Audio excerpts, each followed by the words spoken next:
अमरावतीतील कोंडेश्वर रोडवर बोधिभूमी संस्कार केंद्र या नावाने उभं राहणार हे भव्य विपक्षणा केंद्र. या केंद्राची पायभरणी पालकमंत्री चंद्रशेखर बावनकुळे यांच्या हस्ते थाटात करण्यात आली. यावेळी आमदार रवी राणा, आमदार नवनीत राणा तसेच स्थानिक जनप्रतिनिधी, अधिकारी आणि मोठ्या संख्येने बौद्ध अनुयायी उपस्थित होते. आमदार रवी राणा यांनी सांगितले की बोधिभूमी आध्यात्मिक संकुलासाठी शासनाने 10 एकर जागा आणि 5 कोटी रुपये निधी मंजूर केला आहे. तर या संकुलाचा एकूण आराखडा तब्बल 109 कोटींचा असून तो लवकरच मुख्यमंत्री यांच्या माध्यमातून मंजूर होणार आहे. या संकुलात तथागत गौतम बुद्धांची 51 फूट उंच मूर्ती, डॉक्टर बाबासाहेब आंबेडकरांचा भव्य पुतळा, संविधान भवन, विपक्षणा केंद्र, आर्ट गॅलरी, रिसर्च सेंटर आणि 500 विद्यार्थ्यांसाठी निवासी अभ्यासिका उभारण्यात येणार आहे.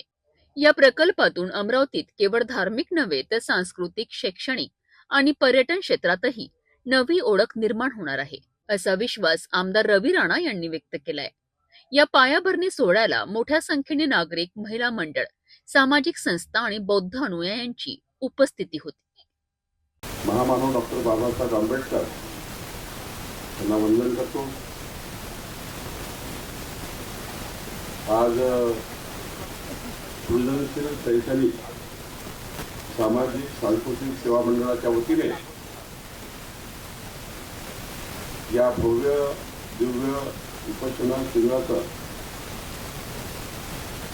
पायाभरणी समारंभ आज या ठिकाणी होतो आहे. महामुनी तथागत गौतम बुद्धांना वंदन करून, अभिवादन करून, नतमस्तक होऊन या ठिकाणी विपक्षतेच्या माध्यमातून